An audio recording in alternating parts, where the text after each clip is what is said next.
For me, I think the real turning point was maybe when I was 11 or so. I lived in New Jersey, and I didn't know that many other people who were into the things that I was into. And suddenly, I was able to meet other kids and talk to them about music and politics and sort of form our identities together. And I don't think I even knew at the time how this is not a thing that was possible at any point in history before. I was at a friend's place and he showed me the modem went with its chirping characteristic sound. And instead of just connecting to a computer, he was connected to a gateway computer, giving him the possibility to access other computers. This just blew my mind.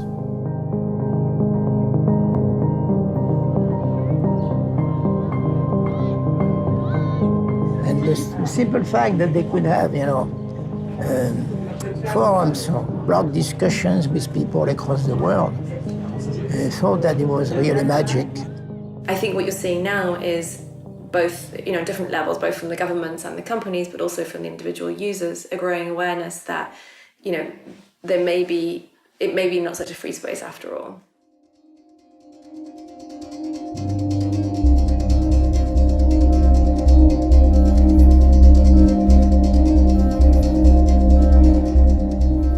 US intelligence confirms it's collecting the private messages of internet users. 9 major internet companies, they include Google, Facebook, Yahoo, Microsoft, Skype, YouTube, Apple, AOL, and Paltalk, have been used by the FBI and the National Security Agency to monitor photos, videos, emails, audio, and all other sorts of information, tracking a sweeping scope of individuals' online activity.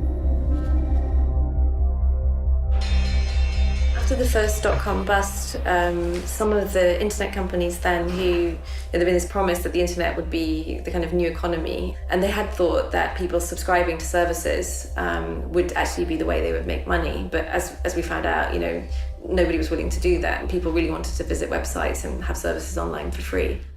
After that, a couple of organizations started experimenting with the idea of using the data that they had on their users and realizing that this was quite valuable in the context of advertising. And that's kind of how it started. It's what some people call the internet's original sin. When 9/11 happened, they took the programs that I had helped do and put together and used them to spy on everybody on the planet, including all US citizens first. We were the first ones who they adopted bulk acquisition and bulk collection on. That was US citizens.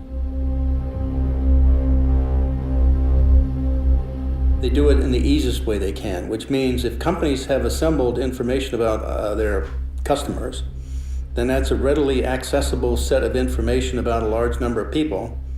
Then the intelligence agencies will simply go there and buy it from that company or get access to their data directly. It's a kind of surveillance that is rather invisible to the person, and that is at the crossroads of public and private actors. And that is nested in our everyday life through our everyday services, you see? So it's much more, I would say, difficult for the people to identify that they are object of surveillance.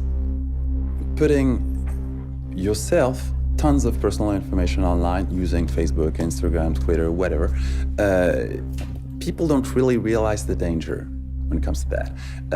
But people have instant benefits. It's immediate, it's granted, and it's free. So it's easy. And it's very difficult to balance something that is free, easy, enjoyable, with something that might be dangerous in a hard to predict future.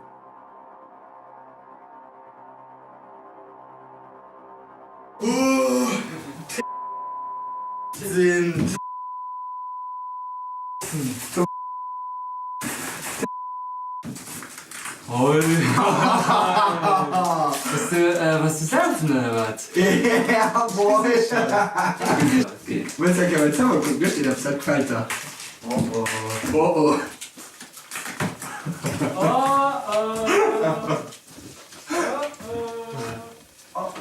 Mal, danke, ich standard. Einfach zu checken, was weißt du einfach. Detail also Filter.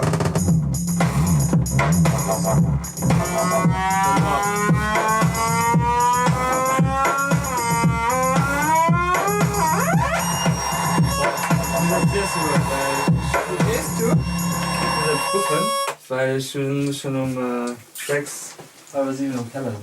Frag, wen ich spiel dir. Na, rede.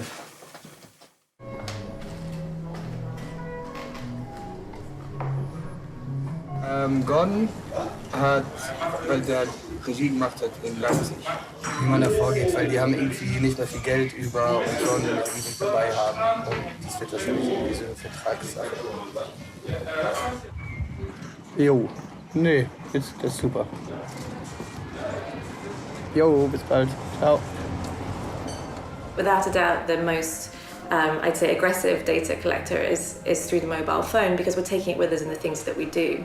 And when this acts kind of like a tracking device, we're leaving data traces that not only indicate things like services that we're accessing, but also where we're going, what our behaviors and patterns are.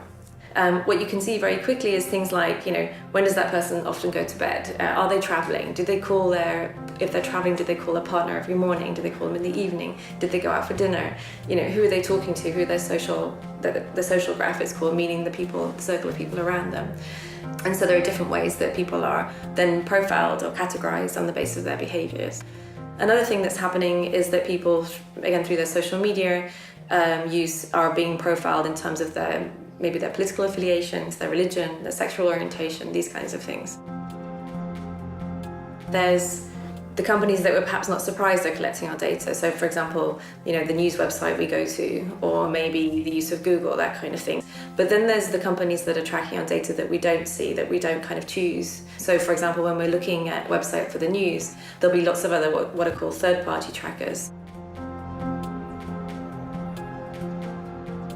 Those third party are present, some of them, are present nearly 100% of your navigation. This means that some company that you have not actually endorsed to be present in your navigation, you have not chosen actively, they are still looking what are you doing. And that is present on entertainment, pornography, healthcare, news. This is what some people call the data brokering industry. Some of the most, I'd say, the growth areas there are things like online dating or websites discussing health issues, for example. The business model for the people who are providing the site is to collect your data and often sell it on, for example, in the case of health sites, to pharmaceutical companies. That's how you checked her out now. At least I have some impact. So what is she doing? Is she fine? Let's. Yeah. I think so. We can check. I think we posted a picture 5 minutes ago. And right now too. Yeah, that's just very. Hallo and Maxwell. I'm always sending nice ones and then Kim is answering the ugly ones. I said, that's nice. And Kim said, no, this is that like emojis that you have to buy? No, you just download. But why would connect my camera? But it's not about this, it's just a possibility that if you want to value, they can do it. Like, well, but this is technology. This is technology. But I feel like that's why I don't care, because I think, okay, no one wants to know what I'm doing anyway. I mean, but I think it's really interesting that everyone says I don't have anything to hide. Like, I have something to hide because I do stuff which is against the law, and I think we all do in a way. I'm not doing anything against the law. I don't have anything to hide. I don't have any. Well, I do actually.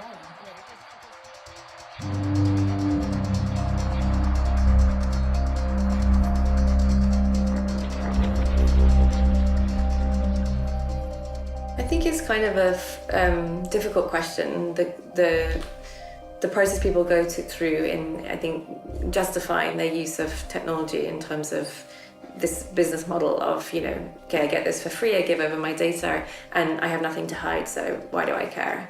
And maybe it's a bit creepy, maybe it's a bit strange, maybe I get certain adverts sent to me, but it doesn't make any difference to me. And I think that means that for people like us who try to argue something different, that we should care about these things, it's quite hard to break that barrier.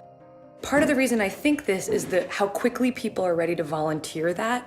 It makes me a little suspicious, that they're like, no, I have nothing to hide, clearly.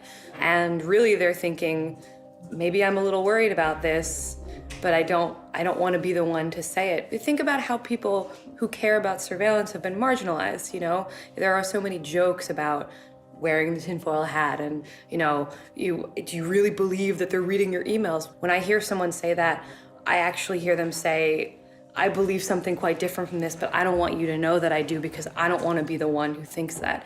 And the other problem with the nothing to fear, nothing to hide debate is that all of us do have something to hide. You know, every single adult has probably committed a criminal offence in their life. It might be something quite minor, like stealing from work, or traffic violations. But there are many activities that are criminal, but not necessarily deviant. You know, the criminological literature will tell you that a lot of people offend consistently. You know, and it's in, you know, the percentage of like 60% or more people will regularly commit offences. These might be minor offences. So lots of us have something to hide in that respect. If you say you have nothing to fear because you have nothing to hide, so be happy, not worry, I say, okay, fine. Turn over the keys to your car, your house, all of your passwords, all of your accounts, medical records, everything.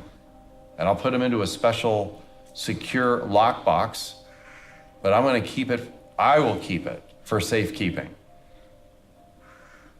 No one, and I've this is now thousands of people over the last several years in front of multiple audiences, no one was willing to turn over any of that information to me. And I'm asking them to consent. Okay, tell me. So basically what we would do is put a spy software on your cell phone, which is gonna look at the patterns and actually at the things you agreed or clicked OK on the terms of condition of the apps you're using. Yeah. This plus your browser, we would mostly look not really into the contents, but on what we call metadata, where you're going, when do you browse, to whom do you talk, and basically look a little bit like what does your digital life say about you. Yeah.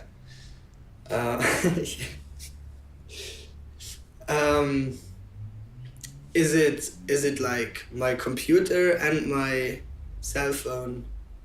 Yes. Tracked? Yes. Okay. You know a bit how I am, and I don't really give a shit. So, because that's what I always think, what everyone tells you, that I still think that I have not that much to hide, but you know, you will see maybe. In a few years, there will be some serious drawbacks coming. For example, if you take the insurance industry, Facebook just released an algorithm that is able to give you some rating, some sort of credit rating, which is kind of weird when you think about it, but totally normal in terms of big data.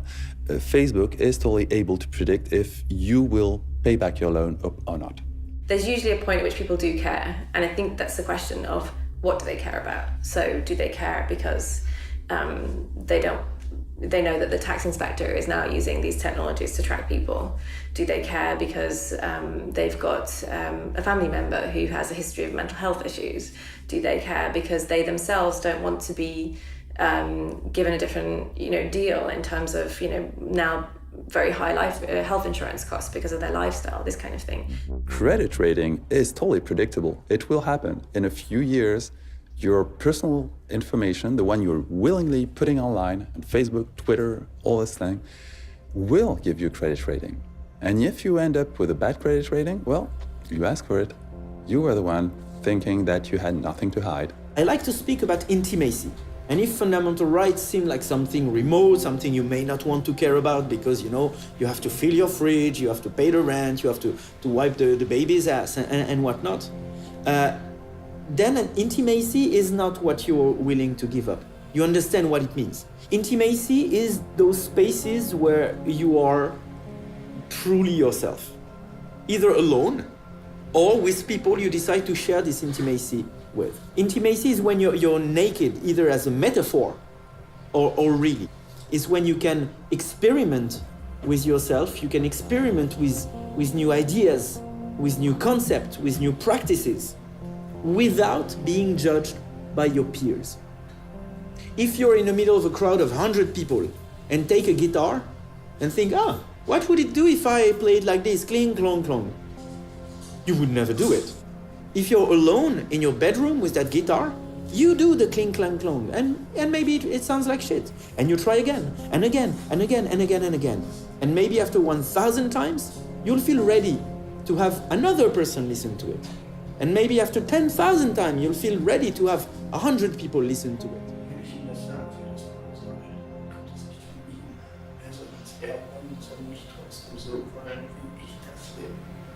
Der andere soll einen einfach mal wollen. Aber von sich aus soll der wollen. Ja, von sich aus soll der das wollen, aber so wie ich das will. It's because you have an opportunity in your intimacy to experiment without being judged. That you can make mistakes with no cost. It's because of that you can develop your personality. This is what we are being robbed. People don't really think of these things. I think also they don't realize that their situation may someday change. You know, today you might feel like you're not a very political person or your life is not very exciting. But what happens if suddenly, let's say you live in a rural part of the world and an oil company wants to put a pipeline through your land or something, that now suddenly you do have some things to hide. You do have an adversary. Arguing that you don't care about privacy because you have nothing to hide is no different than saying that you don't care about freedom of speech because you have nothing to say. But the bottom line here is, even if you're not using a given right at this precise moment, other people do. Saying that you don't care about a right because you're not using it personally is the most antisocial thing you can possibly say. What it's saying is that I don't care about other people. Now, particularly if this is being said by someone who occupies a position of privilege. You know, if you're a rich, old, white guy sitting on the very top of society, you don't care what the laws are, you don't care what the rights are, because society is ordered to protect your interest. It's the minorities who always face the greatest risk.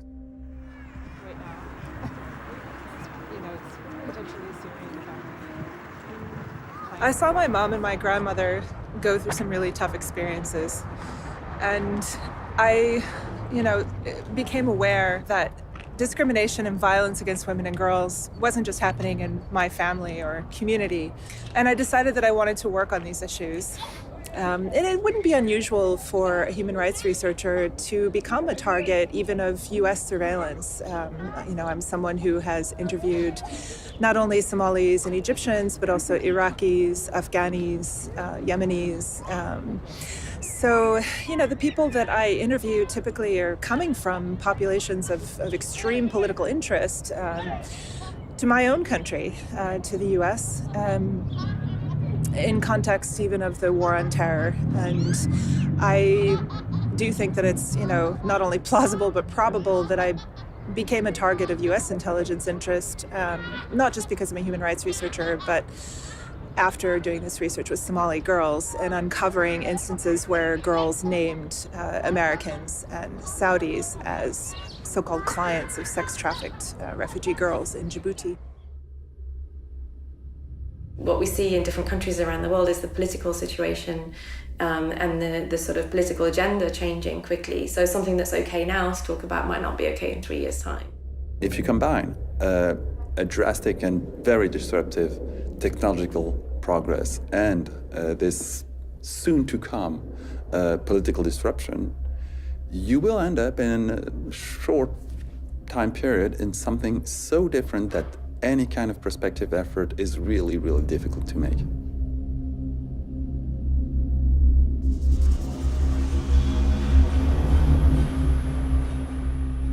So I'm gonna plug in the USB stick and we can have a look at what data we have. Mm-hmm. So we have different... Historiques, all logs. Exactly. So all logs, that's data from his iPhone. And from the MacBook. And from the MacBook. And from the MacBook, we have his browser history, so from his laptop. And from the iPhone, we have lots of different data sources. So we have GPS data, we have an overview of all the apps he has installed, we have his browser history from his iPhone. We know who he called, who's in his address book. We have his Facebook messages, SMS, Skype messages, WhatsApp messages. Damn. Yeah, so we can I feel bad. kind of see what apps he used. So I'm a data analyst, which means I work with databases and I analyze data to usually find fraud or suspicions of fraud on the data. And I'm gonna apply my skills here to, first of all, to identify patterns in the data, to see who Mr. X is, what he does regularly, but also to find things that are unusual in the data. My goal is to correlate the different data sources to see whether there are any patterns between the different data sources. I was dedicated to do privacy analysis on the mainstream website. So understand which are the third-party trackers present in the website. I will try to apply this analysis also to the browsing history of Mr. X. The point is, it's collecting data on that scale on everybody in a country presents the opportunity for the government to go really bad. They just don't understand that. Now, people in Germany who have experience with totalitarian states like the Stasi and the Gestapo and SS, they have living memory of what it means to have that kind of information in a central repository for central government to use. And it's only a matter of whether or not the government is favorable to democratic principles or not, as to whether or not they become totalitarian or not.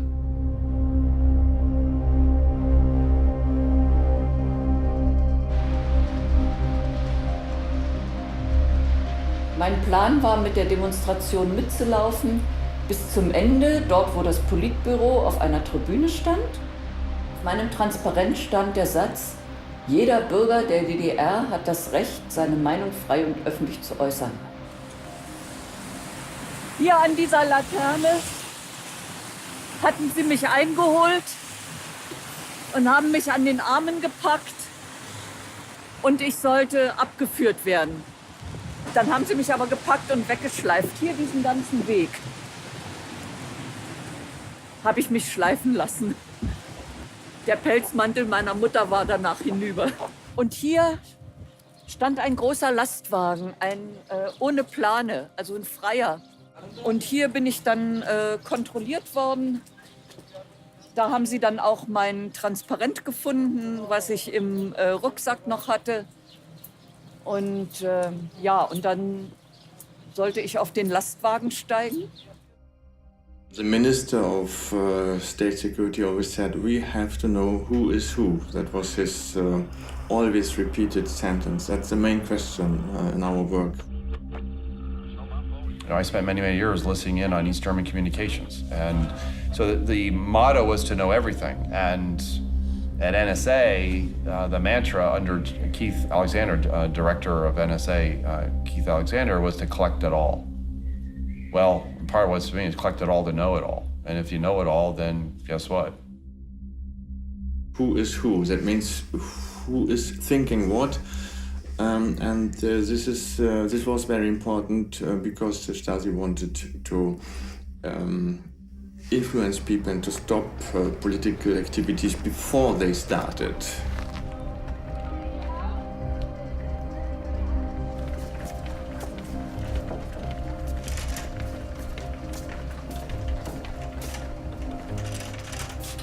Diese Oppositionbewegung der 80er Jahre begann in der Hochzeit des Kalten Krieges, als Atomwaffen in Deutschland stationiert wurden.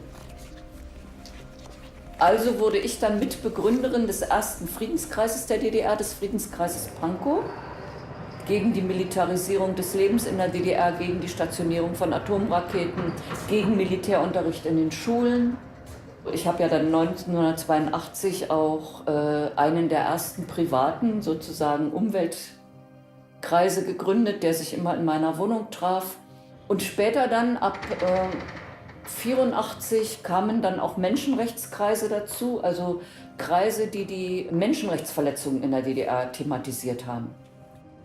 I was in the Stasi archives this past year, and it's quite something seeing row after row, file after file, thousands upon tens of thousands of paper-based, which in itself had been the system for keeping track of all that, the system for indexing had gone through several iterations, and they were actually moving, even the Stasi were moving in the 1980s to computer-based systems. Tonbandmitschnitt hier.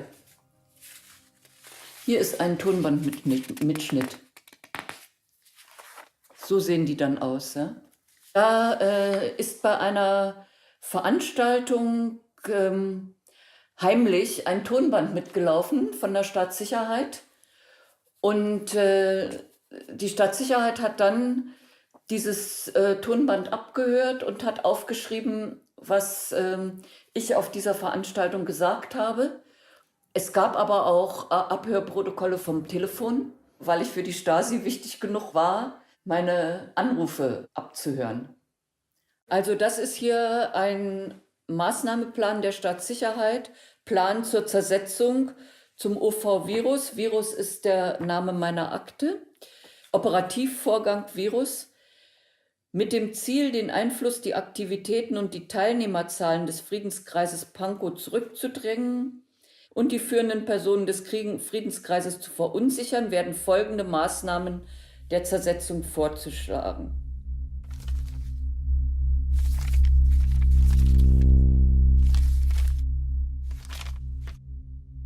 Das ist ungefähr ein 20. Also ich habe zwar 20 dicke Leitsordner und dann noch ein paar kleinere Aktenteile, die man irgendwo gefunden hat. Ich hatte ja insgesamt 49 inoffizielle Mitarbeiter, die über mich berichtet haben. Im Laufe der Jahre 49, da war ich ziemlich erstaunt. Und Virus, den Namen finde ich auch interessant, ja, den die Stasi uns gegeben hat oder mir gegeben hat. Ich bin also diejenige, die zur Erkrankung des Systems führt. Ne? Fantasie hatten die Jungs schon. Ja. Wolfgang Schmidt was looking at the NSA. He's a former lieutenant colonel in the former lieutenant colonel in the East German Stasi. So he was looking at the NSA surveillance program, and he said, to us, meaning the Stasi, this would have been a dream come true. In Western democracies, if you're talking Germany of today, or if you're talking the United States of today, it's not a police state. But the mechanisms, the instruments of power necessary to affect that are essentially all in place. The only difference really is those in power. And you then have to trust and depend on your leaders to be, focused on more democratic ways of life and supporting that. And you can't guarantee that. I mean, no one can. So in the United States, they say it can't happen here. Well, I'm sorry. Yes, it can. It seems like it never sleeps. Wait, so because you have data points like every few minutes, all night for 2 days in a row. Maybe that's his lifestyle, but...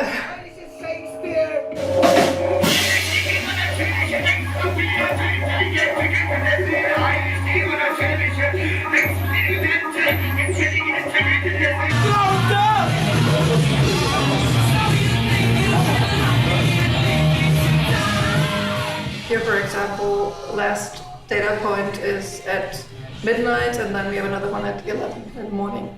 So that would make sense. So maybe it was really just that he didn't sleep for 2 days in the beginning. And then as I recovered with 11 hours of sleep.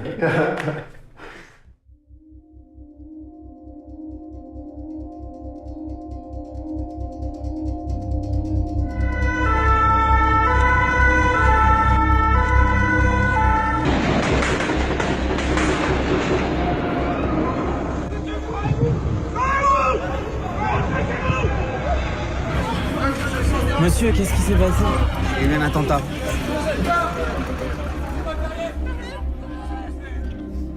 French MPs have approved a bill which would give intelligence services their most intrusive domestic spying abilities ever with little judicial oversight. The move comes in the wake of the Charlie Hebdo attacks in January. This bill will govern all of the powers available to law enforcement, the security and intelligence agencies and the armed forces to acquire the content of communications or communications data. Dies ist ein guter Tag für die Sicherheit und die Freiheit der Bürgerinnen und Bürger Deutschlands.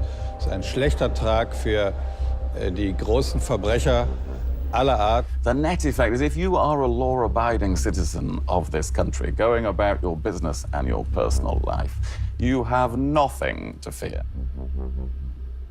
There are many narratives. One is the nothing to fear, nothing to hide argument. The other one that's commonly articulated is that there is a balance between security and liberty, or sometimes that's more narrowly defined as a balance between security and privacy. It's an extremely problematic way of conceptualising these things for several reasons.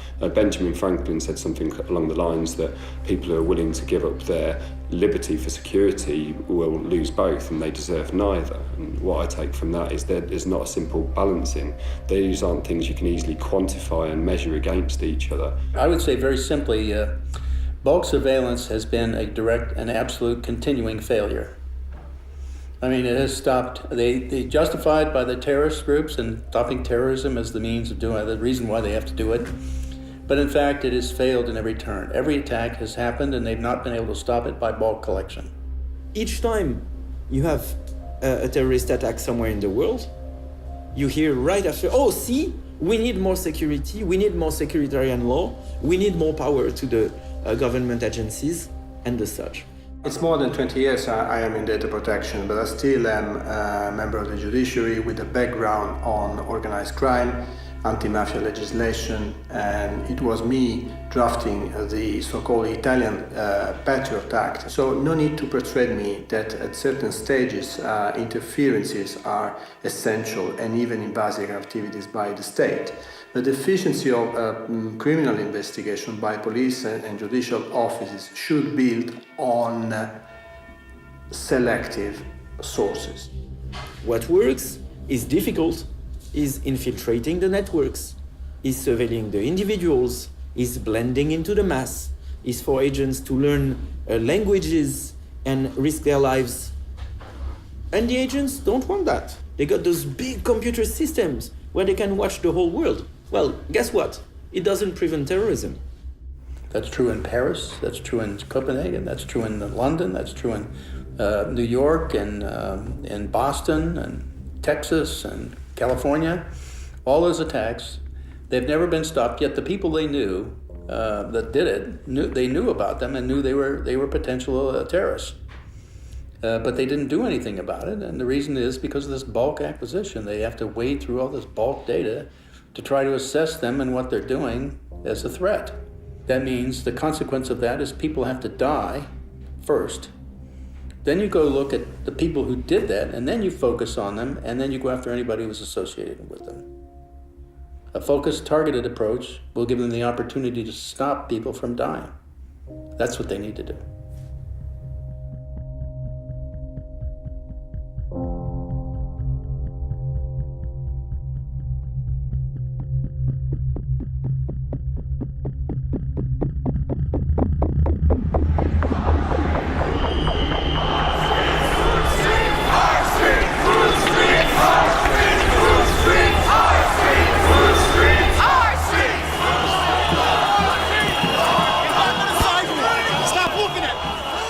The documents that we got show an enormous depth and breadth to the level of surveillance against the Occupy movement. The FBI is using domestic terrorism authority to go after the Occupy movement and collect information on people and on a movement that they acknowledge throughout the materials is a peaceful, nonviolent movement.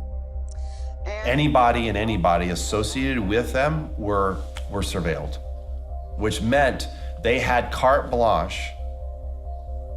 Treat them as a threat and simply in league with the government and others to find out everything there was to know about them. Remember, Occupy Wall Street, interestingly enough, did end up resulting. People were on the streets facing police, right? Meanwhile, there's all the hidden side of that. And with with cameras that can now do facial detection from many hundreds of meters away. scanning crowds, right? And incorporating that all into databases just based on a few select points.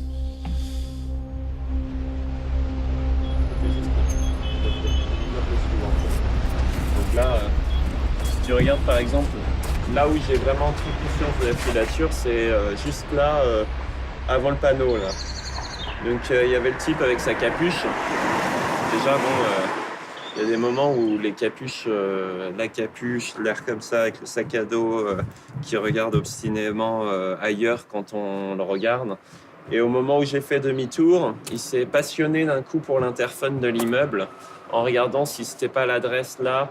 Enfin, c'était assez maladroit, assez mauvais. Il y avait aussi une femme qui me suivait. Donc là, c'était derrière, là, dans le pâté de maison. Il y avait aussi une femme qui me suivait sur la rue transversale, là, ici.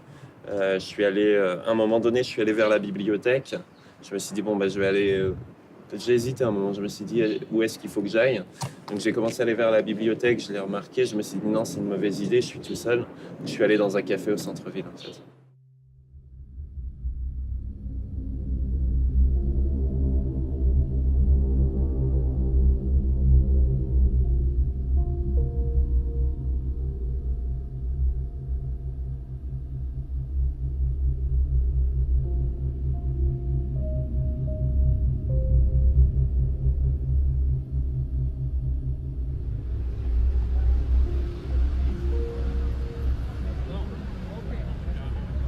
La COP21, moi j'étais investi depuis plusieurs mois sur les processus d'organisation de la COP21. Donc en gros c'était toutes les questions logistiques et moi j'étais un peu dans la commission juridique de soutien aux manifestants.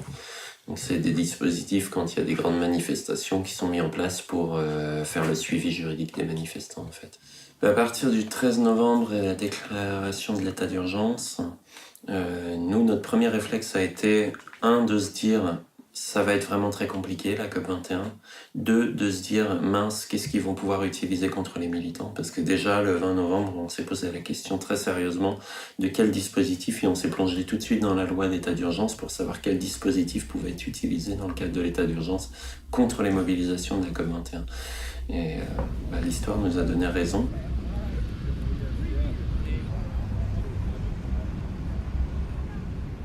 Et ça a mis une pression extraordinaire sur l'ensemble des dynamiques, puisque c'était censé être une mobilisation internationale où étaient attendues des dizaines de milliers de personnes, voire des centaines de milliers, parce que c'était plutôt sur ça que tablaient les grandes organisations telles que Havas ou autres, qui le 29 novembre voulaient ramener plusieurs centaines de milliers de personnes dans la rue. When we see activists from Occupy Wall Street being surveilled with the very same tools of mass surveillance, when we see that activists in the US, because they're Muslim, are being surveilled, when we see in France that state of emergency is used against ecology activists and all kind of activism, we have a demonstration that anti-terrorism as a way of governance only leads to injustice, only leads to undue abuse of power.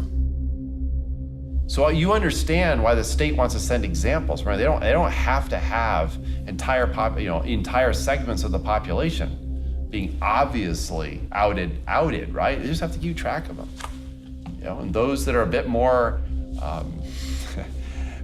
let's say expressing themselves, let's say a bit more questioning about authority, well, they're the ones we're going to pay a little bit more attention to, especially if they organize, especially if they associate. La note blanche, c'est toutes les petites notes cumulées que les agents de renseignement prennent sur le terrain. Par exemple, là, je vois animateur du camp de Bure. Donc effectivement, pendant 10 jours, il y a eu un camp un village organisé à Bure, dans l'est de la France, contre un projet d'enfouissement de déchets nucléaires. Donc ça rassemblait 800 personnes par jour, et c'était en lien avec les associations locales, ça a été construit avec les habitants du coin, ça a été construit avec énormément de monde.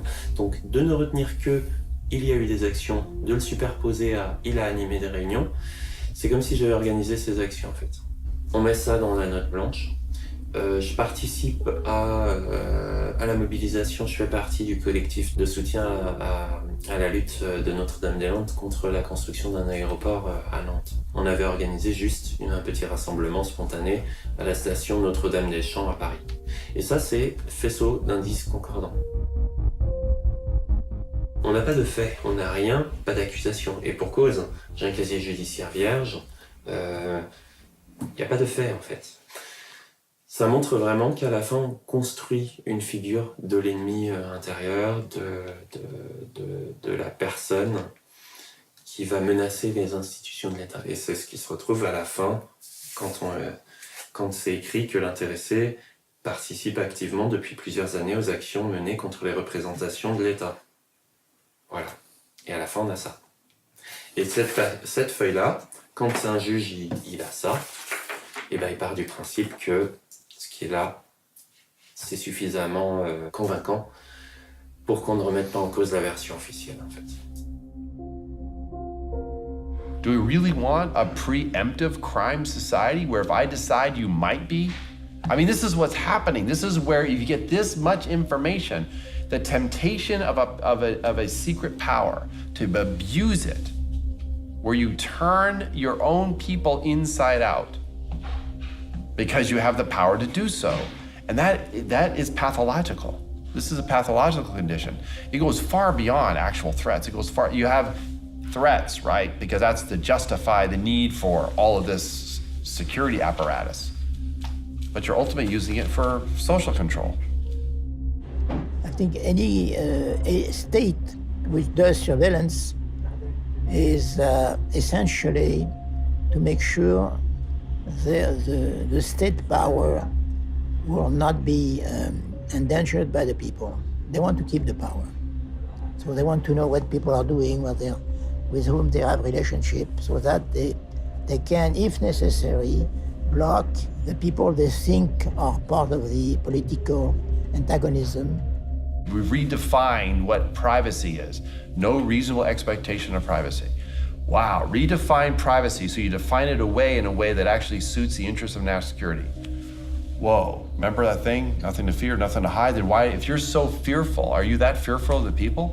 I mean, I can reverse all of this. I can reverse it and say, they must be incredibly fearful of the people. They may not say it that way, but then why would you need all these records, just in case?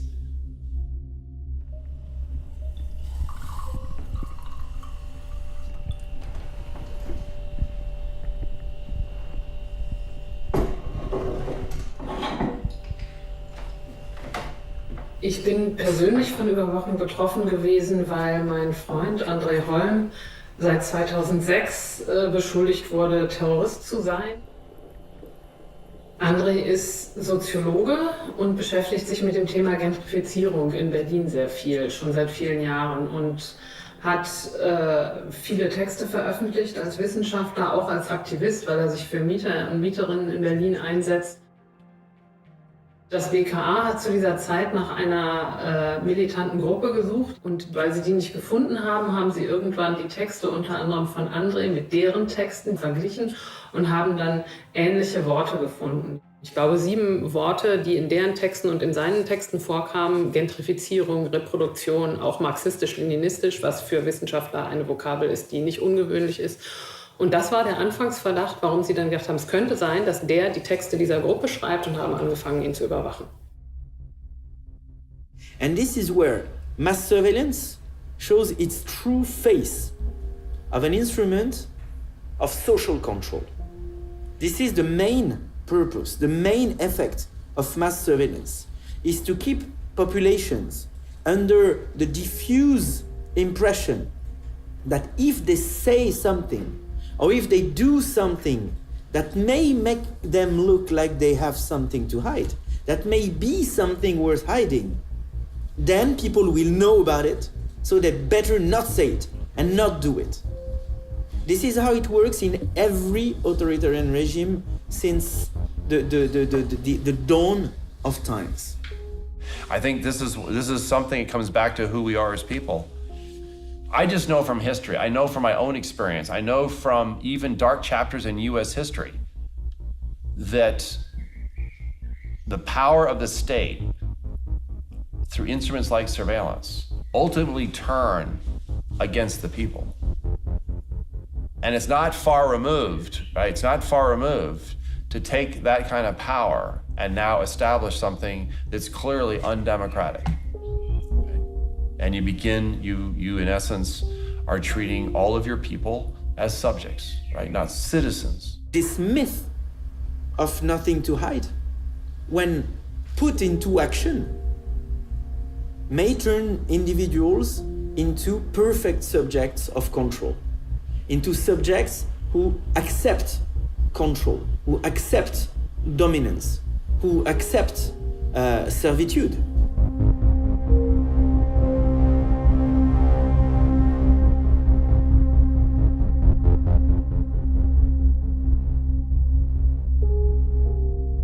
You remember, even in 1984, I mean, that's a novel that has become very real for me. Or even in Brave New World, which is another way of looking at this, okay? Sort of the bread and circuses routine, right? Here's the problem. If I say I have nothing to hide, I'm gonna come back to that because I have people in my network right now that will actually say that knowing full well what they say. Then where does it end? Because if you say in terms of electronic communications, I have no reasonable expectation of privacy, then where do I have an expectation of privacy?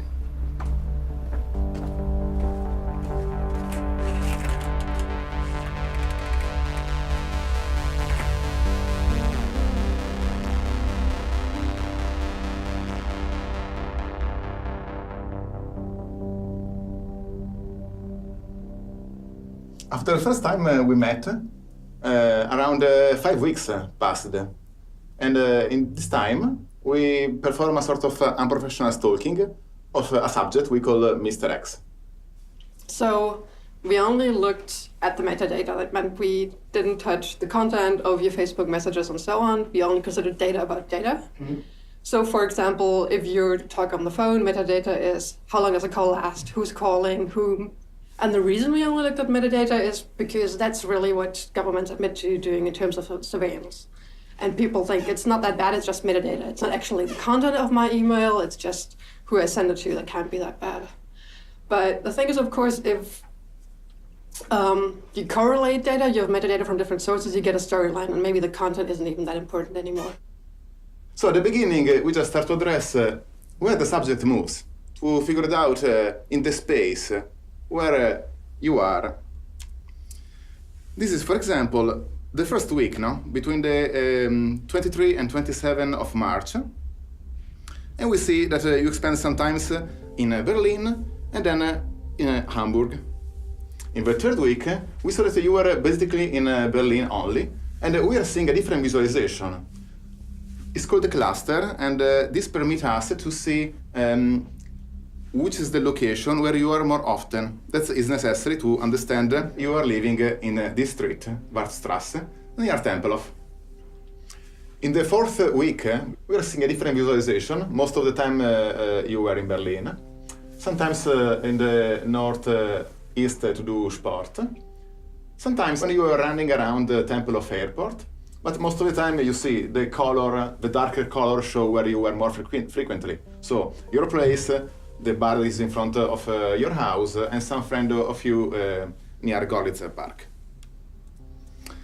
In the last week, we see in fact that you went in Leipzig again, and also you move in Luxembourg, where you when we discovered that you are in fact born. Analyzing the URL you are connecting, we saw at first who you are and which is your Facebook profile, and then we find another secondary event. What has attracted me was this spike. This is the most high frequency usage of web you have done during this month. Why, I wonder? That was the point. 27 to 28 of March, has get aired one episode in which you were performing in Tatort. The reason of the spike of the navigation is that you were quite concerned on the critics and the reaction. of the person. So mostly you are checking if everything went good, if your performance has been appreciated by the audience. A spike of Facebook message appears of persons that normally don't talk with you. So probably they were just telling, congratulations, I saw you, well done, Max. And this is the same kind of anomaly that happened during the birthday. When persons that normally are not in touch with you, but for that day, they arrive. We saw that you were quite active all the night, until 6 a.m. at least, maybe with a couple of hours of stop. Another way to see and wave metadata is just to synthesize and take some very peculiar moment of the day. For example, where you were between the 4 a.m. and the 5 a.m. So, where did you sleep last night? Mostly we see that are 2 days where you are in the towers. And if we unzoom the map at European level, we saw clearly the Hamburg and Leipzig, where you were for a couple of special events. Okay, so here's a quick overview of the data that we collected from you. You can see that it varies per day. We get a lot of location coordinates. So we did an analysis of what domains or what websites you visit when you surf the web. And that huge blue bar on the left that you see there is Facebook. So a lot of your web activity is concentrated there. You also go to some other websites, like you research travel, you Google some things, of course. You order food, you watch a lot of online videos, you watch some porn, you're interested in synthesizers, but still Facebook is like the thing for you. What's always really interesting is to look at people's Google searches, because usually you can learn quite a lot of what goes on in people's minds by looking at their Google searches. You did 83 Google searches in 1 month, and that seemed like not a lot to me. No. I did some research. I found that the average person apparently does 150 a month. Really? That's not much of Google searches, though. No. That's funny, yeah. Just to know, all the websites you navigated, for the 72% of the time, they include Facebook. What does it mean? When you are connecting yourself to a website, you feel that you are just doing a connection to a single host, and only one entity, one organization knows about your activity. In fact, there are other third party. There are many, at least between 5 to 20, depends on the kind of website. But in this case, the two most frequent are normally Facebook and Google.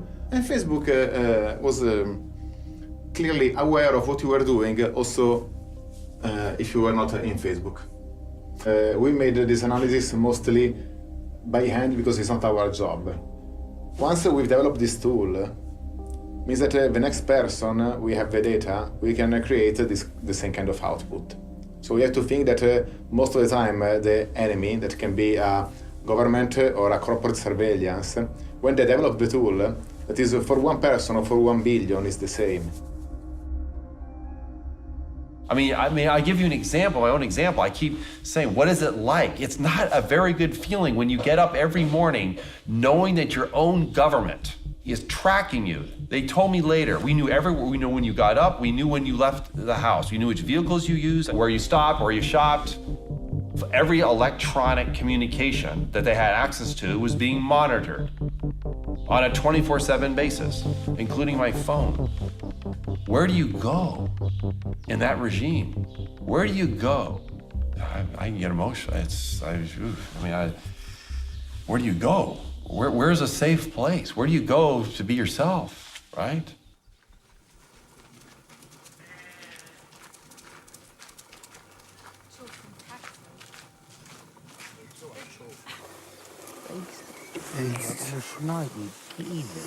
Natuur. Stress is natuur. Maar Allen, du hast du Kopfsprungruf gemacht, übertrieben. Maar ja, maar dat heeft net wat Guck, met middag te guck de doen. Fiels. Maar Kan ja. ich wie du.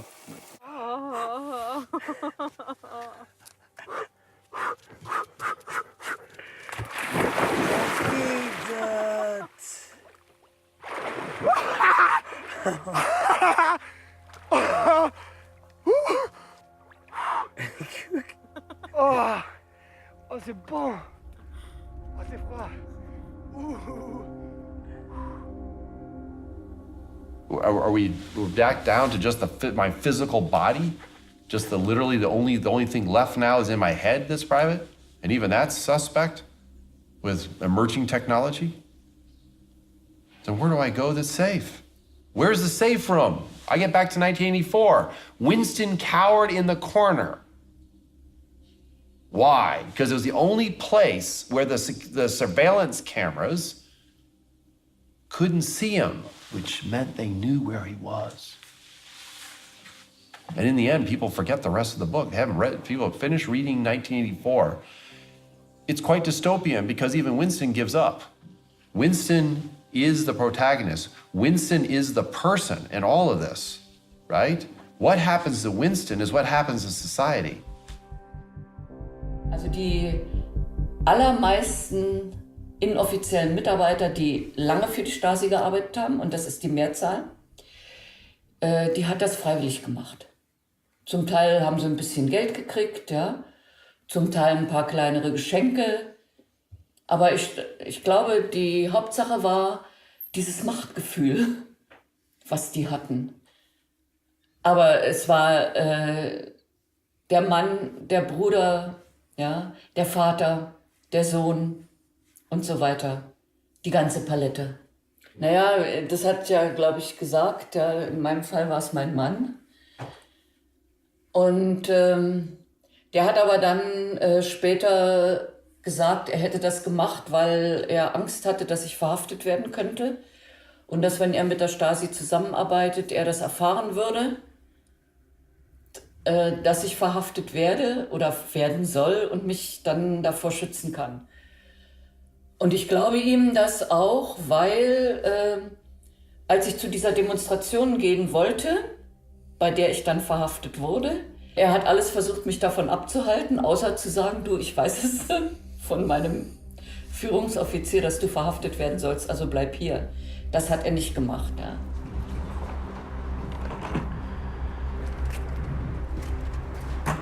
C'est ça en fait le fond de la chose, c'est que beaucoup de gens se disent non mais il a sans doute cherché, il y a sans doute une bonne raison. Ils font pas ça sans rien, ils le surveillent pas sans rien. Il y a plusieurs personnes qui m'ont dit mais attends, si t'es assigné, c'est quand même que tu fais quand même des choses quoi. Enfin t'as bien dû jeter des machins ou t'as bien dû faire quelque chose. Et quand il y a une prise de conscience que c'est pas le cas, c'est là que la plupart des gens se disent ah merde, je pourrais être surveillé, je pourrais avoir des problèmes aussi. Et c'est ce qui s'est passé pour ma famille et pas mal de gens de mon entourage qui me connaissent, qui savent qui je suis et qui eux ont violemment pris conscience de ce que voulait dire la surveillance et de ce que ça pouvait entraîner comme conséquence en fait. Pour moi c'était un peu difficile parce que je savais que Joël était surveillé et puis cette surveillance, donc quand on le sait pas, mais dès qu'on commence à s'en douter et qu'on en est sûr, bah c'est une intrusion dans l'intimité qui est quand même très violente et enfin moi je l'ai vraiment vécu comme une violation de mon intimité. Moi ça m'a mis vraiment, je pense, une bonne semaine à me dire allez, faut que la vie elle continue et il faut pas rester dans cette paranoïa et cet état de psychose et post-traumatique. Vraiment. Et donc la plupart des gens se pensent à l'abri de ça. Mais il suffit que la police se trompe de porte lors d'une perquisition administrative sous état d'urgence, qu'un voisin mal intentionné ou un collègue mal intentionné dit lui, il est louche, il s'est rasé la barbe, il va à la mosquée, et on peut très vite tomber dans cette case de la personne surveillée en fait. Et d'avoir le sentiment qu'on est à l'abri de ça parce qu'on n'a rien à se reprocher, et ben c'est vraiment là où s'articule la force de la surveillance en fait. C'est qu'elle isole les personnes en fait. Elle isole l'individu, le bon individu du mauvais individu. Das fand ich persönlich furchtbar, das war wahnsinnig unangenehm. Faktisch zu wissen, hier in meinem Leben jetzt findet das statt, dieses Telefon wird abgehört. Es gab Observationen auf der Straße, also zivile Beamte, die unsere Wohnung beobachtet haben oder uns hinterhergelaufen sind. Es hat auch Kameras gegeben, das wissen wir aus den Akten, die auf unsere Hauseingangstür gerichtet waren und auf den Hinterhof.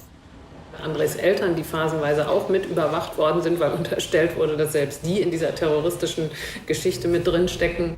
Wir wissen von BKA-Überwachung von 2006 bis 2010, also 4 Jahre. Ob die vorher überwacht haben oder uns jetzt noch beobachten, wissen wir nicht. Wobei ich auch in Akten später gesehen habe, dass auch meine öffentlichen Veranstaltungen, wenn ich über dieses Verfahren berichtet habe und über die Überwachung berichtet habe, dass auch das vom Verfassungsschutz beobachtet wurde damals. Und das kann ja sein, dass das bis heute stattfindet. Aber ich bin Jahre später irgendwann mal in den USA gewesen und kann mich sehr deutlich an das Gefühl erinnern, in diesem Hotel auf dem Bett zu sitzen und zu denken, jetzt sind sie wahrscheinlich nicht da. Und das war ein unglaublich befreiendes Gefühl, plötzlich das erste Mal das Gefühl zu haben, ich bin alleine. The feeling of not being able to conduct my work or my personal life without prying eyes and ears felt like an injustice, an invasion. There are levels in which it affects you also emotionally.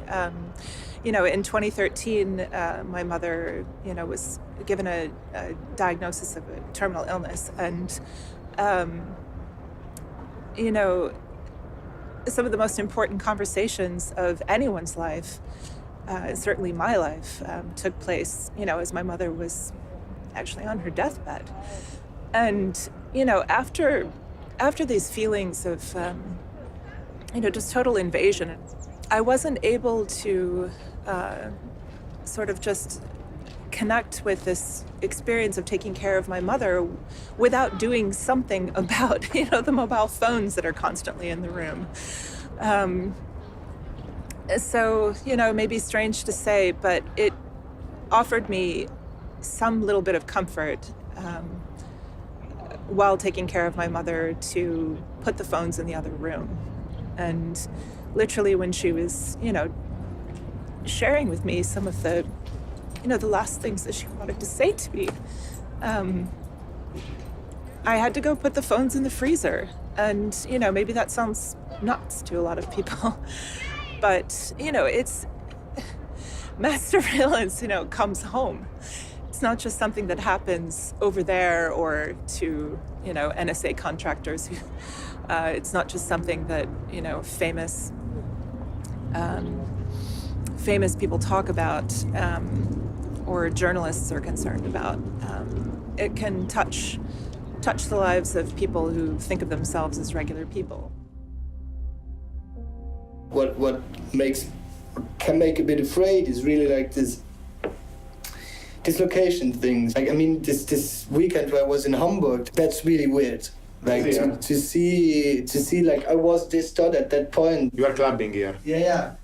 Those are things that is really, really personal stuff, where you don't want to share it with someone. I have kind of a conclusion, of course. Working on your data for hours, you start to think about, who is that person, what are they doing? And from what I learned about you, what I saw about you, I guess that's kind of the image I arrived at, that you're like an active social person who's definitely not nerdy. There's nothing about politics, for example, on there, so I have no idea if you care about politics, and if you care about politics, like what your views are. That's crazy. But did you see that I'm a wealthy person on how I interact, or? We can guess from the social graph. So we don't know the person, but we assume that if you're in touch with a famous actor, implicitly you belong to certain kind of social circle. If your provenance is a person that speaks 3 languages, came from one of the healthiest places in Europe, again, is another probability, another high chance that maybe you belong to a certain kind of social status. And then it plays a role in terms of, for example, credit rating. Insurance might become more expensive for you, or products at the extreme end might become more or less expensive for you, depending on how much money you have and how much you want them. Because we can kind of see what you do and what you need. If you have the indicator of don't sleep for 2 days in a row, or to be in the point A to the point B in less than this amount of time, that means you are going fast with your car, are things that somehow discriminate you. Yeah, I feel that is really unfair. And Facebook Addict, it seems really weird because I don't post that much, you know. I don't go like stalking people. It's more like to do, to advertise like my job. I was using when you connect us Facebook the first time to understand when you wake up. Yeah, I guess most of the people do that. I don't know. I do it like this. It's weird. You have to think that the app we are installing in our mobile phone most of the time have access to some of the metadata we used. And you don't know exactly who is behind. We promised to you that we are not going to make any harm with your data. But when your data are collected by 20 or more anonymous company in the other side of the ocean, and you for them are just a number, that is the scary aspect of the corporate surveillance. They pull in all the metadata of your transactions, and then they can do timelines of your entire relationship in the community that you have and the transactions over time in sequence, and build basically a timeline of your electronic life. It's all done automatically with software. It doesn't take people to do it. They called it the corporate store, sort of in quotes, the corporate store. It started off with just phone numbers, which obviously can be indexed to names and addresses. And then it turned into emails, financial information, internet usage. Well, what they're primarily interested in is who are you hanging out with and what are you saying? Who are you spending time with? This is where the metadata actually is quite significant.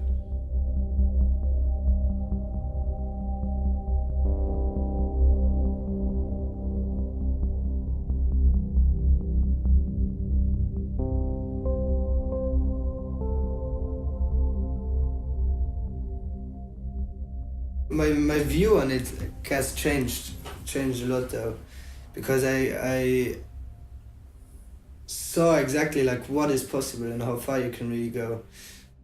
It's hard to see it in front of your eyes, like all this stuff, all this data, and that someone talking about you, like that you never met before. Stuff like that. That was really weird. The most shocking for me was to see in the cinema like all these names appearing all over the place, like on my contacts of my phone, of my Facebook, ranked like in different kind of actors, directors, friends, we don't know, maybe lovers, all this.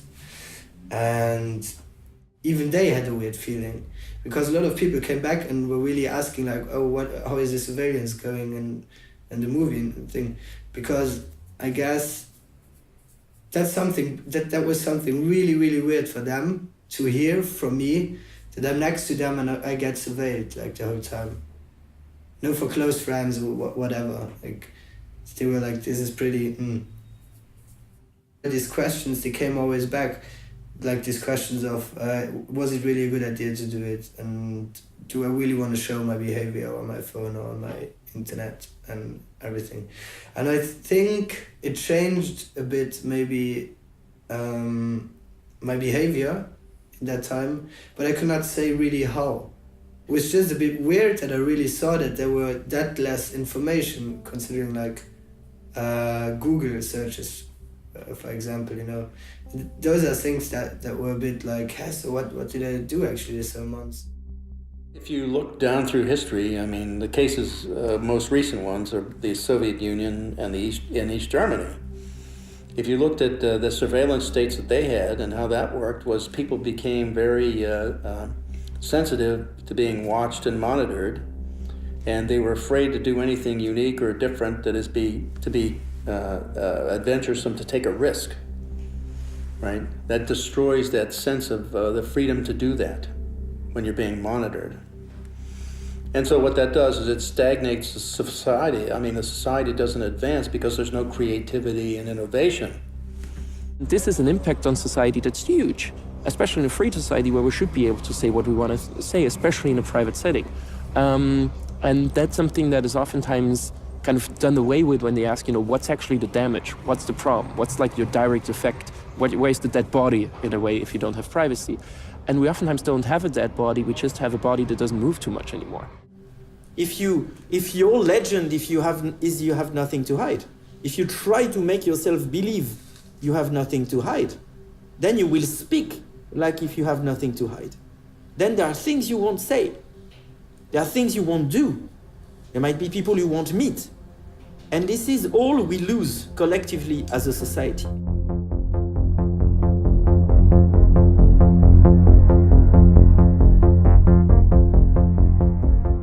It's probably the first time in history that technology is allowing the possibility to have a real mass surveillance, again, from public or private actors. And as you said, this surveillance is rather accepted by the person. So the question that we have collectively to ask ourselves is it exactly the type of digital environment we want? And I think we're right at this moment now. I have my answer, but I think all of us, we should ask ourselves this question because the choices won't be exactly the same, you see. The things we should not do are thinking that there's nothing we can do about it and we lost already. What we can do is to convince each and everyone that it's not a lost battle and that it is worth fighting to start with. Es gibt keine unwichtigen Informationen. Und jede Information kann missbraucht werden, wenn es jemand missbrauchen will. Und ich sage den Schülern immer, ihr müsst aufpassen, was ihr von euch preisgebt. Denn so schön diese neuen Möglichkeiten alle sind, aber die beinhalten auch eine Überwachung der heutigen Menschen, von denen die Stasi nur träumen konnte. I think another thing people can start to do is also play around with just kind of feeling like they understand how the technology works a bit more. You know, using a computer or a mobile phone, we've been taught that it's a bit like a washing machine. You know, you put stuff in, you press the program, and then you don't think about how it works.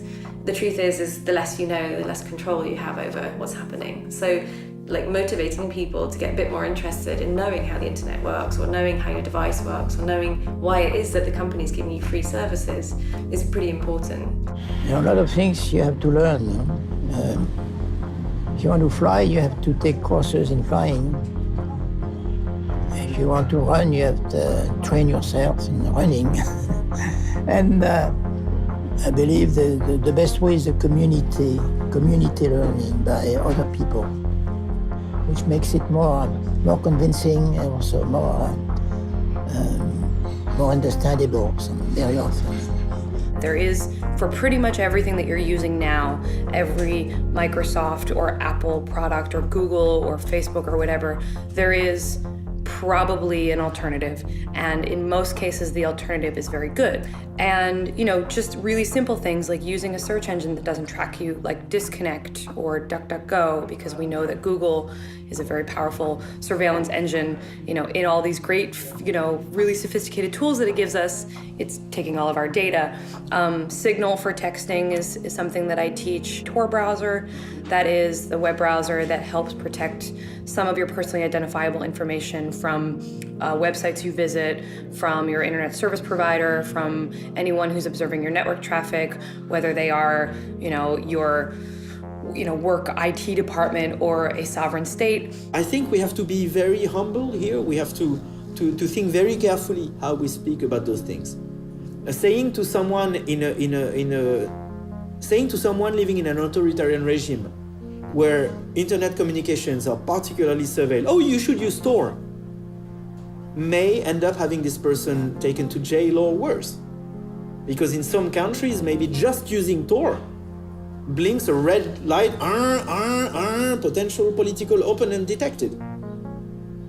So it's not about giving advice, it is about sharing and understanding, and it is also about building collective resources where we can efficiently mutualize knowledge. So on a case-by-case basis, we can find appropriate solution. The good part is that once we arrive to a world where half of the population will encrypt for no reason, it will help others by overwhelming the surveillance state with uninteresting encrypted mails. But we need this hype to start and begin for all of us to be really secure. We need free, liberal software that belongs to the humanity as a whole.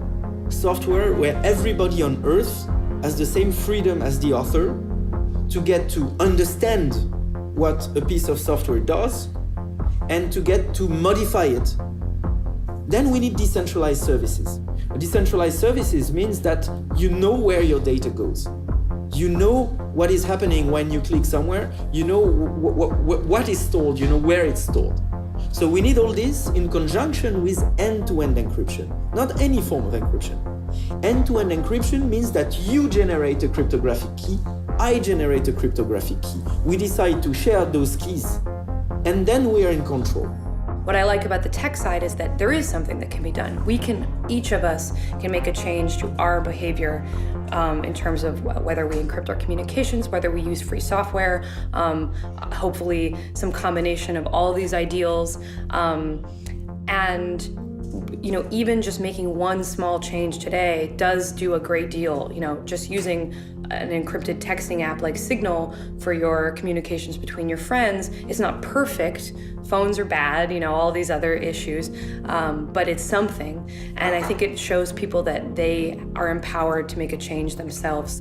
And it means also that democracy, people gotta understand, democracy is not a spectator sport. You have to participate, you have to be active, and you have to do that continuously to ensure that you keep your rights and freedoms.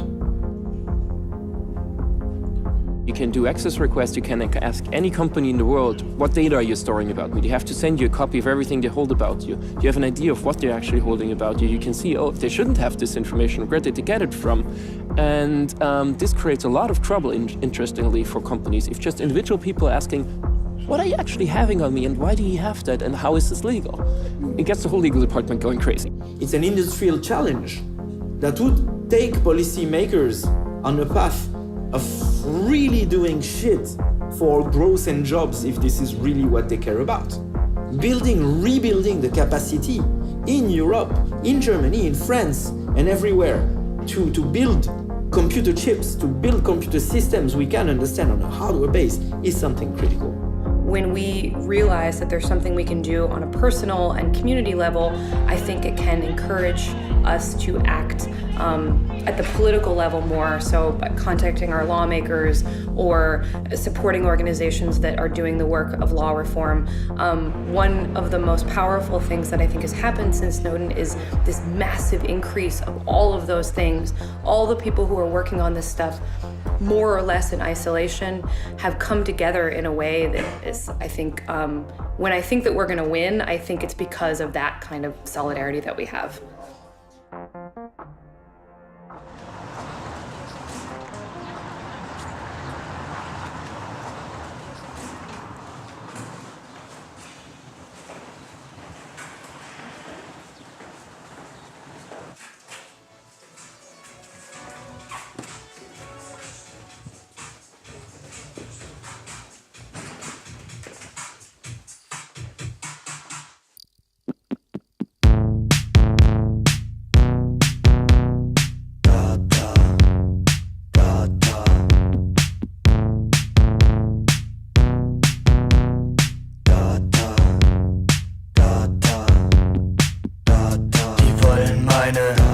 Ich geb den meine, die klauen meine, sowieso.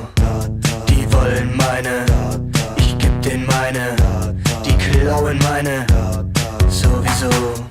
Data ich, Data du, Data ich, Data du, Data ich, Data du, Data wir, Data ihr.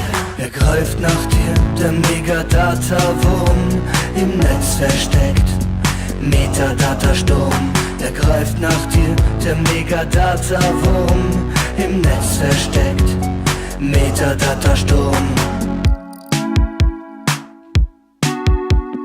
Data,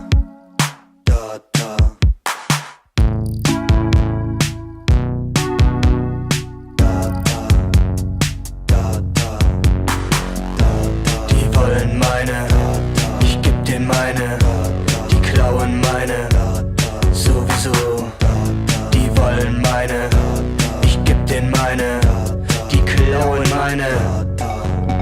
Er greift nach dir, der Megadata-Wurm, im Netz versteckt.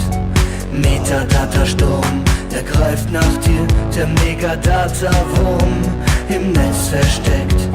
Metadata-Sturm.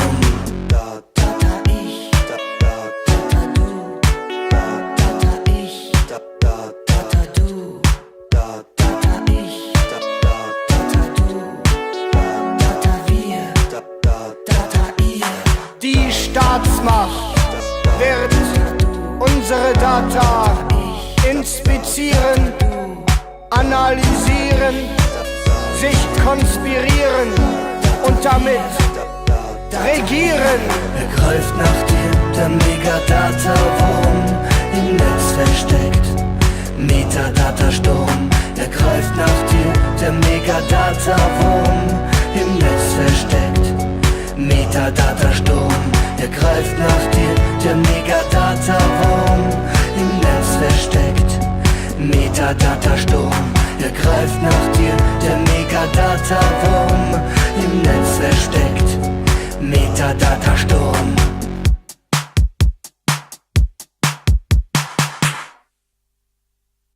We saw that your mom calls you quite a lot. You're not always very good at picking up when she calls. I actually did the calculation. You're 30% less likely to answer your phone when your mom calls than when anybody else calls.